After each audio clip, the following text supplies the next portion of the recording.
তো আমি business card যদি ডিজাইন করতে চাই, প্রথমে ফ্রন্ট একটা পেজ নিই, যেটা ফ্রন্ট হবে আমাদের বিজনেস কার্ডে। তো নতুন একটা ডকুমেন্ট ওপেন করার সময় আমরা এটা রিনেম করি, বিসি ফ্রন্ট দিলাম। ওকে, এখানে দেখেন আমাদের সাধারণত পিক্সেল দেওয়া থাকে, বুঝতে পারছেন? তো এটা ফটোশপ ওপেন করলে পিক্সেল দেওয়া থাকবে। যদি আপনি ইঞ্চিতে কোনো একটা কাজ করেন তাহলে সেটা ইঞ্চিতে থেকে যাবে দ্বিতীয় ডকুমেন্ট ওপেন করার সময়। তো আমি প্রথমে পিক্সেল থেকে ইঞ্চিতে নিয়ে যাইলাম, তারপর এখানে 22.222 আছে, রাইট? তো এখানে আমরা এডিট করব। প্রথমে ওয়াইডটা আর হাইটটা দিব।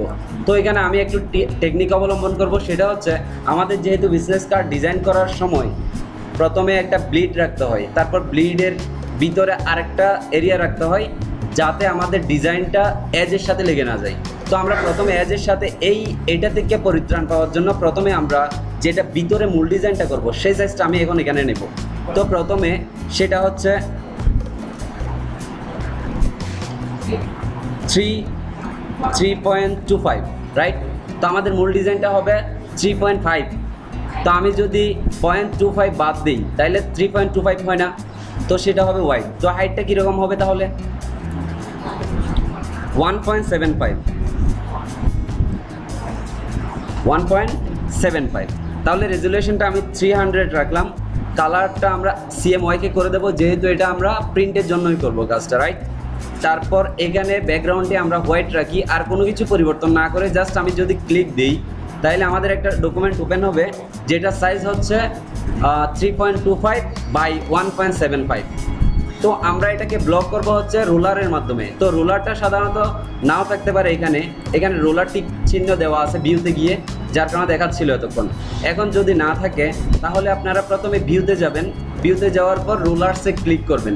যদি আপনি অপশনগুলো খুঁজে না পান, ওই অপশনটা খুঁজে না পান, কীভাবে আনবেন? তাহলে কন্ট্রোল আর মনে রাখবেন, আর দিয়ে রুলার হয়, রাইট? আচ্ছা, তাহলে এভাবে চলে আসলো। এখন আসার পরে আমরা প্রথমে এই ডকুমেন্টটাকে ব্লক করব, এই এরিয়াটাকে। তো ব্লক করার জন্য আমরা প্রথমে উপর থেকে সাপোজ এইভাবে টেনে এনে ছেড়ে দিলাম, তাহলে আমাদের একটা রুলার কিন্তু এখানে পড়ে গেল, রাইট? তো আমি এরকম নিচের দিকে উপর থেকে টেনে এনে নিচেও ছেড়ে দিলাম, তাহলে আমরা নিচের অংশটাও কিন্তু ব্লক করলাম। এখন দুই পাশের অংশ দুইটাই ব্লক করব। তো রুলার দিয়ে এই পাশ থেকে এনে ছেড়ে দিলাম। এগুলা কিন্তু একদম ম্যাগনেটের মতো কাজ করে। দেখেন, আমি যদি এখানে পাশে নিয়ে এসে এভাবে ধরি, এটা কিন্তু ঠিক জায়গায় বসে যায়, রাইট? আমি প্রথমে এখন যে এরিয়াটা ব্লক করছি ওই সাইজটা কিন্তু আমরা জানি এখন 1.75 আর 3.25। আচ্ছা, এখন যদি আমরা ইমেজ সাইজে যাই, ক্যানভাসে যাই, ক্যানভাস সাইজ। তো ক্যানভাস সাইজ ইমেজ সাইজটা আমি একটু করে দেখে আসি। ইমেজ সাইজ এখন দেখেন যে এইখানে 3.25 আছে আর 1.75 আছে, যার রেজুলেশন হচ্ছে 300। আমরা কোনো কিছু পরিবর্তন করলাম না। এখন দেখেন আমি যদি ইমেজ সাইজে যাই, ইমেজে গেলাম, ক্যানভাস সাইজ। এখন দেখেন আমরা যদি চতুর্দিকে ক্যানভাস বাড়াতে চাই তাহলে এই অপশনগুলোর কোনোটাতে ক্লিক করব না। যদি কোনো একটাতে ক্লিক করি দেখবেন যে এক পাশে ব্লিড আসছে বা এরিয়া বেড়েছে, অন্য পাশে বাড়বে না। বুঝতে পারছেন? আচ্ছা, এটা সম্পর্কে আমরা বিস্তারিত আরও পরে আলাপ করব। এখন দেখি প্রথমে আমি ওয়াইডটা যদি 3 পয়েন্ট, আমাদের মূল হওয়ার কথা ছিল কত? মূল পার্টটা 3.5, মূল যেটা ওটা তো ক্যানভাস সহ, রাইট? আচ্ছা, তাহলে আমরা এখানে আপাতত কি দেব? 3.50 আর এই পাশে এখানে হাইট দেব 2।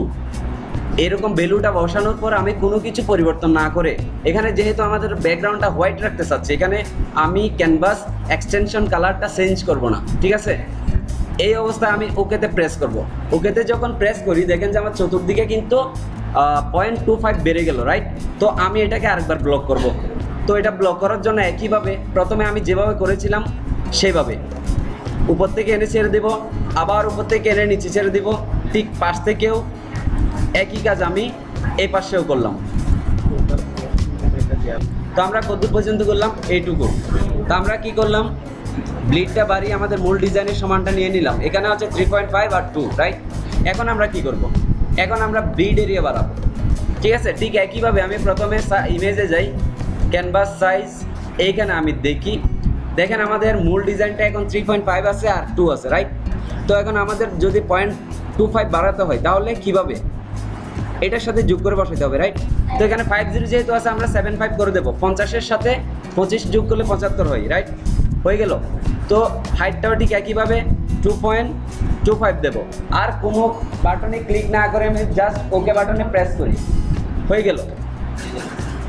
তাহলে দেখেন আমাদের এখানে মূল ডিজাইন যেটা আমরা করব সেটা হচ্ছে ভিতরের এরিয়া যেটা ওটাতে, তারপর আমাদের এটা হবে এজ, তার মানে এই জায়গাটাতে কাটা পড়বে, যেটা হচ্ছে 3.5 আর 2তে, রাইট। উপরে যেটা আছে আমরা এটা রাখলাম আমাদের ডিজাইনে যাতে কোনো প্রকার কাটার সময় যাতে ডিজাইনে কাটা না পড়ে, এই কারণে আমরা ব্লিড এরিয়াটা রাখলাম। আচ্ছা, এইটুকু পর্যন্ত আপনারা সবাই বুঝছেন নাকি বুঝেননি? কে কে বুঝেননি আমরা প্রসিড হই দেখেন। হ্যাঁ, না না, লাস্টেরটা ব্লক করার দরকার নেই, আর লাস্টেরটা আর ব্লক করবো না আমরা, কারণ আর তো আমাদের ইয়ে নেই, ওটা শেষ পর্যন্ত দেখা যাবে, সমস্যা নেই। আচ্ছা, এখন আমরা যে কাজগুলা, যে ডিজাইনগুলা, যে ডিজাইনের প্যাটার্নগুলো আমরা এটা কি বলে ফেসবুক কভারে করছিলাম, সেই প্যাটার্নগুলো আমরা ইউজ করতে পারি। আদারওয়াইজ নিজেরা ডিজাইন অন্য কোনো ডিজাইনের প্যাটার্ন দিতে পারি, এখানে শেপ ব্যবহার করব। তারপর হচ্ছে এখানে আমরা বিজনেস কার্ডে মূলত কি থাকে, ফ্রন্ট কভারে ফ্রন্ট সাইডে কি থাকবে, বিশেষ করে থাকবে হচ্ছে আমাদের যেটা কোম্পানির লোক, এই এটা থাকবে, কালারটা থাকবে, হয়তো কালার দিয়ে ফিল থাকতে পারে, আদারওয়াইজ এটা সাদা থাকতে পারে, সাদার উপর লোগোটা থাকতে পারে, সাধারণত এগুলো থাকে। তো এটা রিকোয়ারমেন্টস ভেরি করে, অনেকগুলো কোম্পানির দেখবেন যে অনেক ইনফরমেশন দিতে হয়, যেগুলো আমরা ব্যাক কাভারে কি করতে পারবো না, কাভার করতে পারবো না, যার কারণে হয়তো যার বিজনেস কার্ড তার নামটা হয়তো ফ্রন্টে দিতে হয়।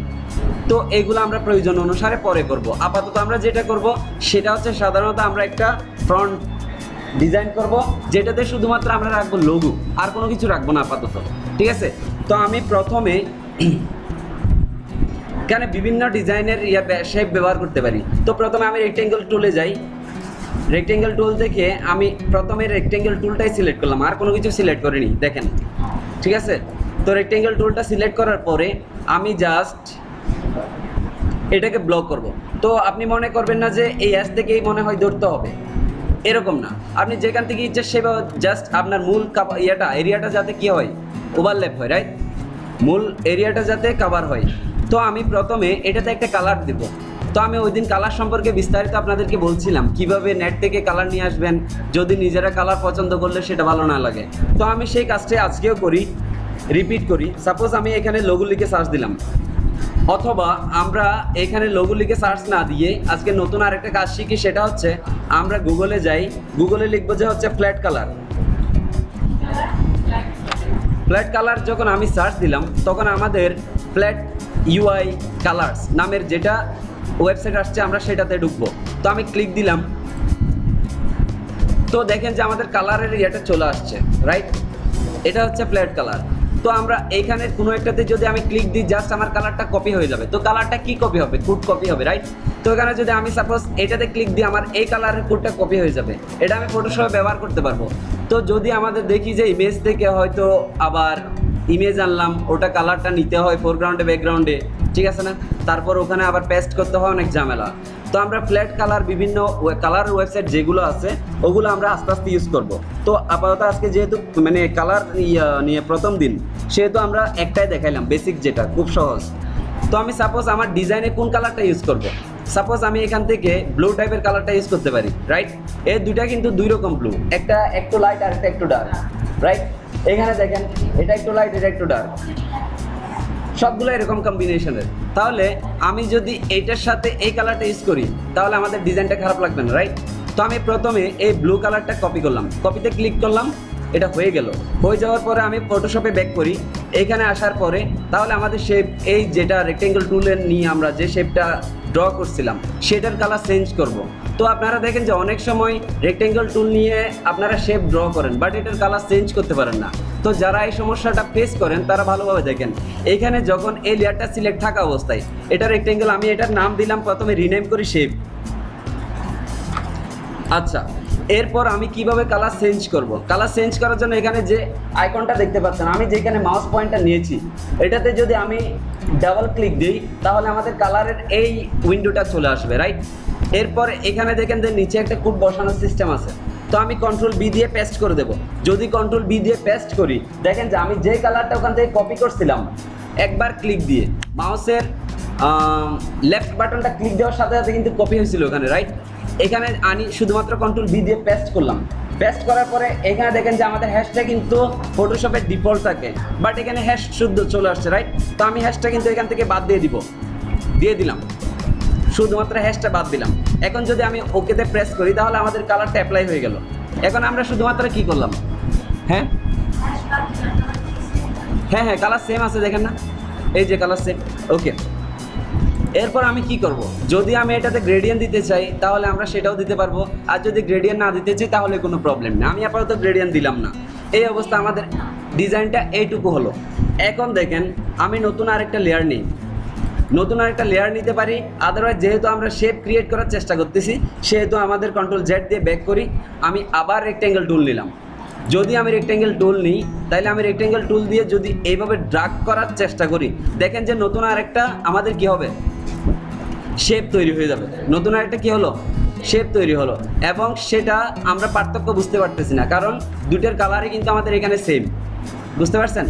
তো আমরা যদি প্রথম শেপটার কালারটা চেঞ্জ করে, আদারওয়াইজ এই কালারটা আমরা চেঞ্জ করতে পারি। যদি আমরা অন্য কোনো কালার দিই তো কালার আমরা ওখান থেকে নিয়ে আসবো, ওয়েবসাইটে গেলাম, সাপোজ আমি এই কালারটা নিয়েছিলাম মনে হয়, রাইট? তো আমি এর নিচের কালারটা কপি করার চেষ্টা করি, কপি হলো। ঠিক একইভাবে এখানে আমি কন্ট্রোল ভি দিয়ে পেস্ট করে দেবো। যদি পেস্ট করি দেখেন আমার কালারটা কিন্তু সেম না, দুইটা ডিফারেন্ট কালার, একটু ডিপ, রাইট? কিন্তু আমাদের ডিজাইনটা দেখতে খারাপ লাগতেছে না। তো এর মানে হচ্ছে আপনারা যদি কালার কম্বিনেশন মিলাইতে না পারেন এখান থেকে দুইটা কালারই ইউজ করবেন আপনার ডিজাইনে, ঠিক আছে? এরপরে যদি টেক্সটের কালার ইউজ করতে হয় এখান থেকে সাদা টাইপের কোনো একটা কালার ইউজ করবেন, অ্যাশ কালার। তখন দেখবেন যে আপনার ডিজাইনটা খারাপ লাগবে না, অন্তত অন্য যাই লাগুক খারাপ কিন্তু লাগবে না দেখতে। এখন দেখেন আমি এই শেপটা যদি নিচে কি করতে চাই, জাস্ট আমি রেক্ট্যাঙ্গেল টুল নিলাম, তারপর এখানে ডাবল ক্লিক দিয়ে কালার করলাম, ওখান থেকে কালারটা নিয়ে এসে এখানে পেস্ট করে দিছি, কালারটা হয়ে গেল।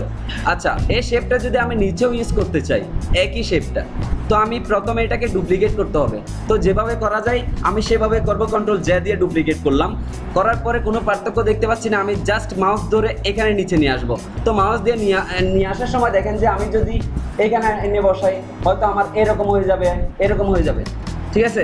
তো আমরা সেটা করার জন্য প্রথমে শিফট প্রেস করব। যদি আমি শিফট প্রেস করি এখানে কিন্তু আমি পাশে নিতে চাইলেও কিন্তু যাবে না, সেটা শুধুমাত্র নিচে আসবে, বাট পাশে কখনোই যাবে না। আমি শিফট কিন্তু হোল্ড করে রাখছি। আচ্ছা, আমি এনে জাস্ট এই জায়গায় ছেড়ে দিলাম, আমি প্রসিড হই। এখন আমরা নেট থেকে একটা লোগো নিয়ে আসবো যেটার কোনো ব্যাকগ্রাউন্ড থাকবে না। তো আমরা ডিজাইনও করতে পারি লোগো এখানে, কিন্তু আমাদের সময় স্বল্পতার কারণে আমরা একটা লোগো নেট থেকে ডেমো নিয়ে আসবো। তো প্রথমে আমি ইন্টারনেটে যাই, তো গুগল লিখে সার্চ দিলাম, তো গুগলটাই আসলো। এখানে গুগলে আমি একটা লোগো লিখি, লোগো ডট এখানে পিএনজি, আমি জাস্ট লোগো পিএনজি লিখে দিলাম, এন্টার দিই। দেওয়ার সাথে সাথে আমাদের কিন্তু অনেকগুলো লোগো আসবে। তো আমি প্রথমে ইমেজে যাই, খুব খেয়াল করেন।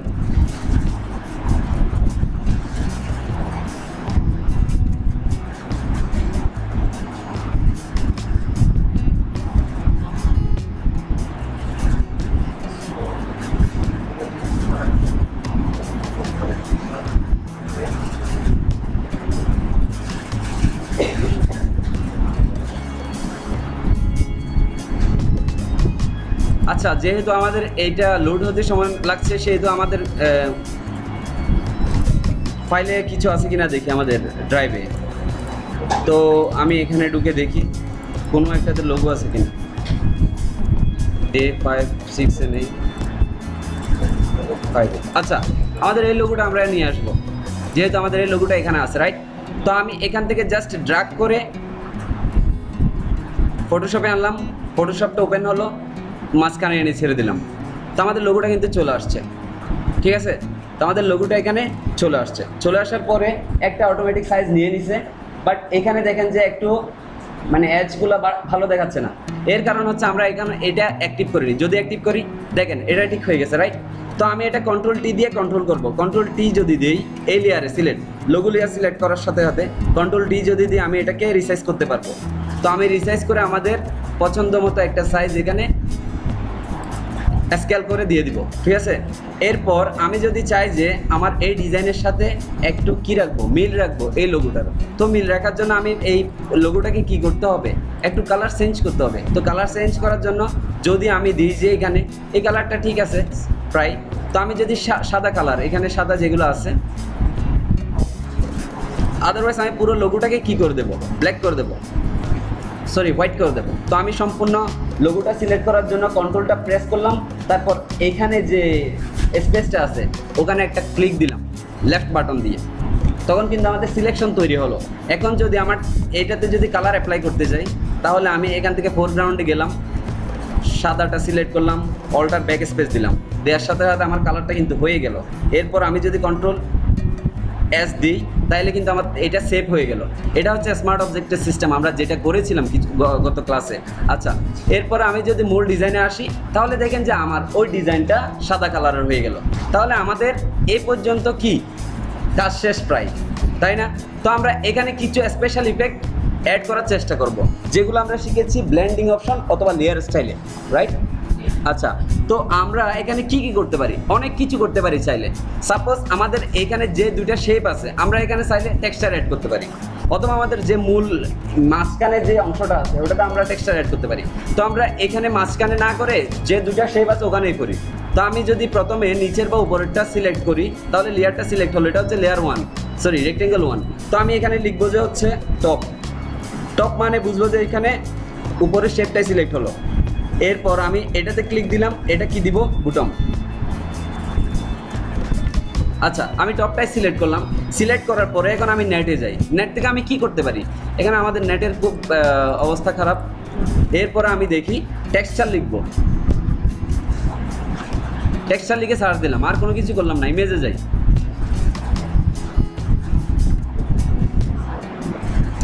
আমরা এখানে যতগুলো টেক্সচার আছে সবগুলো টেক্সচার কিন্তু আমাদের ওই শেপে ব্যবহার করতে পারি চাইলে, বুঝতে পারছেন? এরপরও আমাদের এখানে কিন্তু লেয়ার স্টাইলে টেক্সচার অলরেডি দেওয়া আছে 5টা কিংবা 6টা, চাইলে আমরা ওগুলোও ইউজ করতে পারি। তো প্রথমে ওগুলো কীভাবে ইউজ করে সেটা দেখি, যেহেতু আমাদের মূল যেটা বেসিক থাকে ওগুলো কীভাবে ইউজ করে দেখা দরকার। এখানে আমি ডাবল ক্লিক করব এই লেয়ারটাতে, যদি ডাবল ক্লিক করি এরকম লেয়ার স্টাইলটা ওপেন হবে। এরপর দেখেন এখানে প্যাটার্ন ওভারলে আছে, যদি আমি প্যাটার্ন ওভারলে দিই তাহলে দেখেন যে আমাদের ওই শেপ বরাবর প্যাটার্ন পড়ে গেছে, রাইট? আমি প্যাটার্ন যেটা মানে সিলেক্ট করা আছে এখানে ডিফল্ট, সেটা কিন্তু অ্যাপ্লাই হয়ে গেছে। এরপরে এখানে আমি যদি এই অ্যারোটাতে ক্লিক করি তাহলে আরও 4টা এক্সট্রা প্যাটার্ন দেখতে পাচ্ছি, রাইট? তো আমি একটা সিলেক্ট করে দেখি আমাদের ডিজাইনটার কি পরিবর্তন হচ্ছে। এই দেখেন এই আইকনে ক্লিক করলে আমাদের প্যাটার্নটা কিন্তু আমরা চেঞ্জ করতে পারতেছি। তো চাইলে আমরা এই প্যাটার্নটাও রাখতে পারি।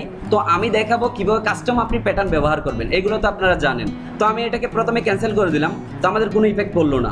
এরপর আমি নেটে যাই, নেট থেকে যে কোনো একটা প্যাটার্ন আমি ডাউনলোড করে নিয়ে আসি অথবা কপি করে নিয়ে আসি।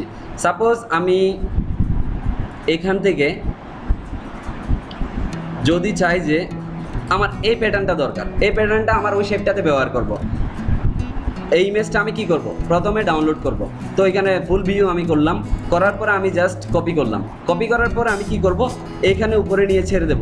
এটা হচ্ছে টপ, টপের উপরের লেয়ারটাতে আমি ছাড়বো। যেহেতু আমি টপের উপরেই দেবো, সেহেতু আমি এখানে একটা লেয়ার ক্রিয়েট করলাম। ক্রিয়েট করার পরে আমি কন্ট্রোল বি দিয়ে পেস্ট করলাম। যখন পেস্ট করলাম আমাদেরটা কিন্তু এরকম চলে আসছে। আমরা যদি এখন এটা ক্লিপিং মাস্ক করি তাহলে আমাদের এই যতটুকু জায়গা মানে কভার করে আছে ততটুকুতেই হয়ে যাবে, যার কারণে আমরা এটা স্কেলিং করে একদম বড় করে দেব। এইটুকু করলাম, করার পরে এখন আমি কি করতে পারি? এখন জাস্ট এটাতে রাইট ক্লিক দেব, রাইট ক্লিক দিয়ে ক্রিয়েট ক্লিপিং মাস্ক। যখন আমি ক্রিয়েট ক্লিপিং মাস্ক দিলাম তখন আমাদের যে শেপটা নিচে আছে এটা টপ যেটা, রাইট? টপ যেটা আছে সেটার উপর কিন্তু ক্লিপিং হয়ে একবার সুন্দরভাবে আমাদের প্যাটার্নটা বসে গেল, রাইট? এখন যদি আমি এটা ইফেক্টিভলি আমাদের ডিজাইনে ব্যবহার করতে চাই তাহলে কিন্তু আমি অনেকভাবে চেঞ্জ করতে পারি। এখানে দেখেন আমি লেয়ার 1টাকে ইমেজ দিলাম অথবা টেক্সচার দিলাম। আমি এখানে টেক্সচার রিনেম করি। টেক্সচার রিনেম করার পরে আমাদের ডিজাইনটা কিন্তু এরকম এখন। তো আমরা এরকম হার্ড কোনো টেক্সচার ব্যবহার করব না কখনোই। তো আমরা টেক্সচার ব্যবহার করব বাট একটু মডিফাই করে ব্যবহার করব, এটা আমাদের বুঝতে হবে। এরপর আমি যদি এই টেক্সচারটাকে একটু মডিফাই করতে চাই, মানে অ্যাঙ্গেল চেঞ্জ করতে চাই, তাহলে প্রথমে আমাদের টেক্সচার সিলেক্ট থাকা অবস্থায় কন্ট্রোল টি দিলাম। কন্ট্রোল টি দিলে এরকম আসলো, রাইট? এখন আমি এটাকে একটু স্কেল করি, নিচে নিয়ে আসি, অল্টার, হ্যাঁ। এখন যদি আমি এটাকে কন্ট্রোল টি দিতে হবে না, জাস্ট এইখানে সিলেক্ট থাকা অবস্থায় আমি যদি এখানে মাউস পয়েন্টারটা নিই তখন আমাদের কিন্তু চিহ্নটা চেঞ্জ হচ্ছে। এখন যদি আমি এটাকে রোটেট করি তাহলে আমাদের একটু রিদম আসবে আমাদের ডিজাইনে, রাইট? একটু অ্যাঙ্গেল হচ্ছে, তাই না? তো আমি আরেকটু অ্যাঙ্গেল করি, চাইলে আমি এটা এইভাবে করতে পারি। তো অত বেশি করব না, আমি আরেকটু স্কেল করে দিই যাতে আমাদের ওইদিকে একটু বাঁকা অংশ আছে ওইটা দেখাচ্ছে। আমি এটা আমাদের ডিজাইনটা এরকম রাখি, ঠিক আছে? এরকম রেখে আমি জাস্ট এটাকে ইনঅ্যাক্টিভ করে দিলাম ক্লিক করে। আচ্ছা এখন দেখেন আমাদের শেপটা কিন্তু ফ্ল্যাট ছিল, একদম সোজা ছিল টেক্সচারের ইয়েটা। আচ্ছা এটাকে আমরা একটু করে জাস্ট রোটেট করে দিলাম, রোটেট করার কারণে একটু কিন্তু আমাদের ভালো লাগতেছে আগের চেয়ে, রাইট? আচ্ছা এখন আমরা কি করব, এই টেক্সচারটা আমরা ওপাসিটি আমরা চেঞ্জ করে দেখব। যদি আমি এখানে এই টেক্সচারটা সিলেক্ট থাকা অবস্থায় যদি আমি 50 দিই, 5 ক্লিক করি, তাহলে কিন্তু 50% ওপাসিটি হয়ে যায়, রাইট? এরপর আমি কন্ট্রোল জেড দিলাম, 6 দিলাম, 60% ওপাসিটি কিন্তু হয়ে গেল। যদি আমাদের তাও ভালো না লাগে, আমি 40% ওপাসিটি দিই, 4 ক্লিক করার সাথে সাথে এটা 40% ওপাসিটি কিন্তু অ্যাপ্লাই হয়ে গেল। দেখেন আমাদের টেক্সচার কিন্তু অ্যাপ্লাই হওয়ার পরে যখন আমরা ওপাসিটি চেঞ্জ করেছি, দেখছেন আমাদের ডিজাইনের সাথে কিন্তু এটা প্রায় মিলে গেছে, রাইট? এরপরে আমরা কন্ট্রোল জেড দিয়ে আগের অবস্থায় গিয়ে যদি 3 দিই, তখন দেখেন আমাদের ডিজাইনে কিন্তু টেক্সচার আছে বাট ভালোভাবে দেখা যাচ্ছে না। তো আমি 40 রাখলাম, কন্ট্রোল বি দিয়ে আগের অবস্থায় গেলাম, 4 প্রেস করলাম, দেখেন 40% এখানে ওপাসিটিটা হয়ে গেছে। আর কোনো কিছু আমি চেঞ্জ করলাম না। এখন দেখেন আমাদের টপ আর বুতামের এটা কিন্তু মিল নেই। তো চাইলে আমি নিচের যেটা আছে বুতাম যেটা, ওটা আমি ডিলিট করে দিতে পারি। যদি আমি ডিলিট করে দিই তাহলে দেখেন শুধুমাত্র আমাদের উপরেই আছে। তো আমি যদি চাই যে এটাকে আমি কি করব, এই দুইটা ধরে একটা গ্রুপ করব। প্রথমে যেহেতু আমাদের টপে যেটা ইয়ে আছে শেপ আছে, ওটার উপর আবার ক্লিপিং করার জন্য একটা ইমেজ এনেছি, তাহলে দুইটা এখানে। তো আমি দুটোটা কি করব, সিলেক্ট করে কন্ট্রোল জি দিয়ে গ্রুপ করব। তো গ্রুপ করে আমি এটাকে টপ লিখবো উপরে, টপ প্যাটার্ন। যখন আমি টপ প্যাটার্ন লিখলাম, দেখেন যে শুধুমাত্র আমাদের গ্রুপের ভিতরে এই দুইটা কন্টেন্ট দেখতে পাচ্ছি। গ্রুপটা যদি আমি এক্সপান্ড করি, কলাপস করলে এরকম, যদি অফ করি দুইটা একসাথে অফ হয়ে যাচ্ছে, রাইট? এখন যদি আমি এটাকে অন করে কন্ট্রোল জে প্রেস করি, তাহলে সম্পূর্ণ গ্রুপটা কিন্তু ডুপ্লিকেট হলো। এখানে আমি টপ প্যাটার্নের জায়গায় লিখে দিব হচ্ছে বটম প্যাটার্ন। আচ্ছা লিখে দিলাম। এখন আমি এটা উপরে থাক নিচে থাক কোনো প্রবলেম নেই, ঠিক আছে? তো আমি জাস্ট এখান থেকে ধরে নিচের দিকে ছেড়ে দিলাম। দেখেন আমি ড্র্যাগ করে জাস্ট নিচের দিকে আনতেছি। তো আমি দেখেন শিপ না ধরার কারণে এটা কিন্তু সোজাভাবে আসতেছে না। তো আমি যদি শিপ প্রেস করি একদম সোজাভাবে আসবে। আচ্ছা আমরা আরেকটু কারেক্ট করব যাতে উপরের অংশ আর নিচের অংশ সমান হয়, এটাও কিন্তু আমরা খেয়াল রাখবো। আচ্ছা আমাদের ডিজাইনটা এখন এরকম হলো, বুঝতে পারছেন? আমাদের ডিজাইনটা প্রায় এরকম। তো আমরা চেয়েছিলাম শুধুমাত্র ফ্রন্টে একটা লোগো দিব, তারপর একটু শেপ ব্যবহার করে কীভাবে আমাদের ডিজাইনটাকে সুন্দর করব। তাহলে আমাদের ফ্রন্টটা এইটুকুই শেষ, আমরা আপাতত আর কোনো চেঞ্জ করলাম না এখানে। তো আমরা চাইলে লোগোতে একটু করে কি দিতে পারি, স্ট্রোক দিতে পারি, ড্রপ শেডও দিতে পারি আমাদের লোগোটাকে আরেকটা হাইলাইট করার জন্য। তো সেটা করার জন্য আমি প্রথমে লেয়ারটা সিলেক্ট করলাম, লোগোর লেয়ার, রাইট? তো এটাতে যদি আমি ডাবল ক্লিক দিই আমাদের কিন্তু লেয়ার স্টাইলটা ওপেন হবে।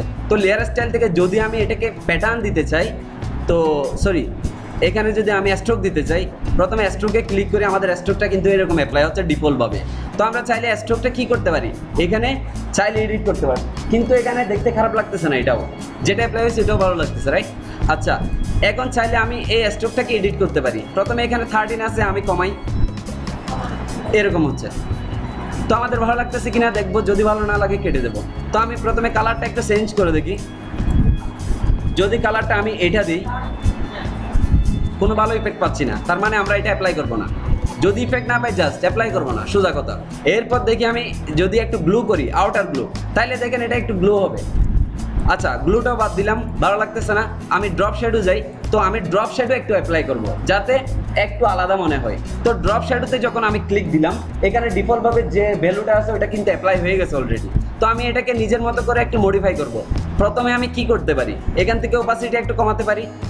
ওপাসিটি কমানোর পর এখানে ডিস্টেন্সটা আরও কমাবো, কারণ আমাদের ড্রপ শেডটা অনেক হার্ডলি দেখাচ্ছে, আমরা এটাকে সফট করার চেষ্টা করি। আচ্ছা এখানে 21 ছিল, আমি যদি মাউস হুইলটা এখানে নিচের দিকে ঘুরাই এটা কমতে আছে, রাইট? এখানে 6 আছে, আমি সাপোজ 4 দিলাম। আচ্ছা এখানে কতটুকু জায়গা জুড়ে এটা ছড়িয়ে থাকবে, তাহলে এটাও 4 দিলাম। আর সাইজটা আমি কমিয়ে দেব। যদি সাইজটা আমি কমিয়ে দিই, সাপোজ আমি এটাও 4 দিলাম, তাহলে দেখেন আমাদের ড্রপ শেড যে আমরা এখানে অ্যাপ্লাই করছি খুব ভালোভাবে হার্ডলি কিন্তু দেখাচ্ছে না, বাট আমাদের ডিজাইনটা কিন্তু সুন্দর লাগতেছে। তো এই অবস্থায় এনে আমি আর কোনো কিছু পরিবর্তন না করে জাস্ট ওকেতে প্রেস করলাম। তো দেখেন আমাদের ডিজাইনটা কিন্তু আগের চেয়ে অনেকটা বেটার লাগতেছে, ঠিক আছে? তো এইটুকুই আমাদের বেসিক, যেহেতু এটা ফটোশপের মানে বিজনেস কার্ডের ডিজাইন টিউটোরিয়াল, সেহেতু আমরা এইটুকুই রাখি, এর চেয়ে বেশি কিছু করবো না আপাতত, যাতে এগুলো থাকে। তো প্রথমে আমরা ফাইলে যাব, ফাইলে যাওয়ার পর এখানে অনেকগুলো অপশন আছে, তাই না? তো আমি প্রথমে সেভ এসে ক্লিক করি, এখান থেকে সেভ এস। তো আমি এখান থেকে লোকেশনটা সিলেক্ট করে দেবো, এটা হচ্ছে লোকেশন সিলেকশনের যেটা পার্ট। তো আমি সাপোজ বিসি লিখলাম, বিসি দেওয়ার পর আমি ফোল্ডারটা ওপেন করি ডাবল ক্লিক দিয়ে। এখানে দেখেন বিসি ফ্রন্ট ডট পিএসটি ডিফল্টভাবে এটা থাকে, আমি কোনো কিছু কিন্তু চেঞ্জ করিনি এখন। আমি যদি এখন এখানে সেভ দিই তাহলে এরকম একটা উইন্ডো আসবে। আবার যদি ক্লিক করি দেখবেন যে আমাদের এই ডকুমেন্টটা পিএসডি ফাইলে সেভ হয়ে গেছে, পিএসডি ফরম্যাটে। তো কেউ যদি চায় যে আপনার মানে যার কাজ করবেন তিনি যদি চান যে আপনার এই যে ডিজাইনটা দিবেন সেটা কয়েকটা ভার্সনে লাগবে, তাহলে আমরা একটা ভার্সন কিন্তু অলরেডি সেভ করেছি, যেটা ফটোশপের বেসিক ভার্সন মানে পিএসডি। এরপরে আমি একইভাবে ফাইলে যাব, সেভ এসে ক্লিক করব। এখানে দেখেন যে অনেকগুলো ফরম্যাট আছে, তো আমরা যে কোনো একটা এখান থেকে সিলেক্ট করে সেভ দিতে পারি চাইলে। তো আমরা সাপোজ যেগুলো পপুলার যেগুলো ভার্সন মানে ফরম্যাট, সাপোজ ইপিএস আছে, তারপর এখান থেকে আপনি টিপটা করতে পারেন, এটাও অনেক ভালো রেজুলেশন থাকে। তারপর এখান থেকে পিডিএফটা করতে পারেন, এটাও পপুলার একটা ফরম্যাট, তাই না? পিডিএফ থাকে অনেকের ডিজাইন। তাহলে আমি পিএসডি এবং পিডিএফটাই সেভ করবো। তাহলে প্রথম পিডিএফে আমি কি করলাম, ক্লিক দিলাম। পিডিএফে ক্লিক দেওয়ার পরে এরকম আসলো, কোনো কিছু এখান থেকে আমি চেঞ্জ করবো না। পিডিএফটা জাস্ট এখান থেকে ফরম্যাট থেকে পিএসডি থেকে পিডিএফে আমি কি করে দিলাম, পিডিএফ ফরম্যাটটা সিলেক্ট করলাম, আর কিছু করিনি। এখন যদি আমি এখানে আমাদের কিন্তু বিসি ফোল্ডারটাতেই আছে, তো আমি চেঞ্জ করলাম না। এখন সেভে ক্লিক করি, সেভে ক্লিক করলে এরকম একটা হয়তো আপনাদের পপ আপ দেখাবে। আমি ওকেতে প্রেস করি, ওকেতে প্রেস করার পরে এরকম যে উইন্ডোটা আসবে সেখানে কিছু আপনাদেরকে চেঞ্জ করতে হবে। এখানে দেখেন যে হাই কোয়ালিটি প্রিন্ট, তার মানে আমাদের প্রিন্টটা হাই কোয়ালিটির হবে, আমরা চেঞ্জ করবো না, যেটা আছে ওটাই থাক। তারপর হচ্ছে এখান থেকে স্ট্যান্ডার্ড থেকে আমরা কোনো কিছু চেঞ্জ করবো না, এখান থেকে এটাও চেঞ্জ করবো না।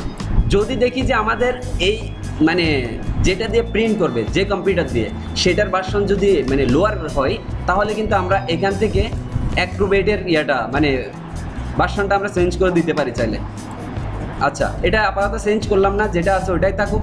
তারপর এখানে আপনারা এই উইন্ডোতে এই ট্যাবের মধ্যে কি চেঞ্জ করবেন, এখানে জাস্ট এমবেড পেজ থাম্বনেল এটাতে ক্লিক করে দেবেন।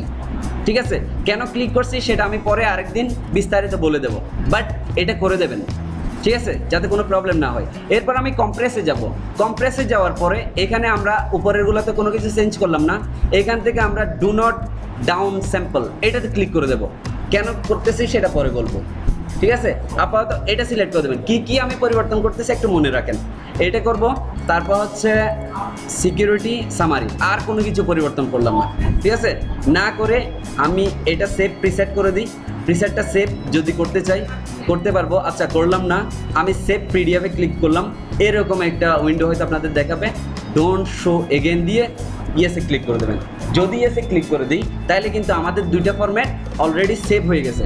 এখন আমাদের ডকুমেন্টে গিয়ে দেখি যে আমাদের ফরম্যাটগুলো ঠিকভাবে সেভ হইল কিনা। আচ্ছা, আমাদের ফোল্ডারটার নাম কি ছিল, বিসি। আচ্ছা, প্রথমে আমরা এই যে পিএসডি যেটা আছে ওটা, তো আমি এখান থেকে প্রথমে আমাদের এই ডিজাইনটা কি করে দিলাম, অফ করে দিলাম, এটাও আমি ক্লোজ করে দিলাম। দেওয়ার পরে আমি যদি এইখানে ক্লিক করি আমাদের ডিজাইনটা কিন্তু ঠিকঠাকভাবে আছে, কোনো কিছু কিন্তু পরিবর্তন হয়নি, দেখছেন? আচ্ছা, এখন আমি এটা ক্লোজ করে দিই। তারপর যেটা পিডিএফ আমি সেভ করছি ওটাতে যদি ডাবল ক্লিক করে ওপেন করি তাহলে দেখাচ্ছে আমাদের ডিজাইনটা এরকম। তাহলে পিডিএফ ভার্সন আর পিডিএফ ফরম্যাট এবং পিএসডি ফরম্যাট দুইটা ফরম্যাটে আমরা সেভ করেছি, এবং এই দুইটা ফরম্যাট দিয়ে অবশ্যই আপনার ডিজাইনটা যদি প্রিন্ট করা হয় অনেক ভালো কোয়ালিটির প্রিন্ট আসবে। বুঝতে পারছেন? আমরা যে ক্রাইটেরিয়া অবলম্বন করে যে পদ্ধতি অবলম্বন করে সেভ করছি এটা হচ্ছে বেস্ট পদ্ধতি।